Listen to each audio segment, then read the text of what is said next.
మాజీ ఎమ్మెల్సీ ఆనం సతీష్ ప్రభాకర్ కీలక వ్యాఖ్యలు చేశారు. బాపట్లలో కోన రఘుపతి ఓడిస్తామని తేల్చి చెప్పారు. అవినీతికి మరెన్నో అక్రమాలకు కోన రఘుపతి పాల్పడ్డారని ఆరోపించారు. ఏ ప్రభుత్వం అధికారంలోకి వచ్చినా కోన రఘుపతి అక్రమాలు బయటకు తీస్తా అన్నారు.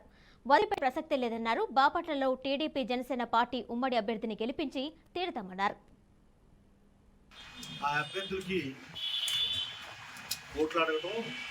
ఎలక్షన్ అయిన తర్వాత గెలిచిన అభ్యర్థులు ప్రభుత్వాన్ని ఏర్పాటు చేసుకోవడం, ప్రజలకు సేవ చేయడం అనేటువంటిది రాజ్యాంగబద్ధంగా అదొక ప్రక్రియ నిరంతరం జరిగేప్పటికీ అదొక ప్రక్రియ జరుగుతుంది.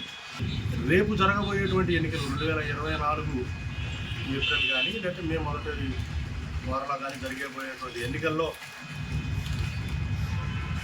ఈ బాపట్లో పుట్టినటువంటి వ్యక్తిగా అయితే ప్రస్తుతానికి మాత్రం అతను బయటికి పంపించే దానికోసం ప్రతి ఒక్కరూ కలిసికట్టుగా పనిచేయాలని మిగిలిన నాయకులందరూ కూడా మాట్లాడాలని దీని గురించి కోరుకుంటున్నాం.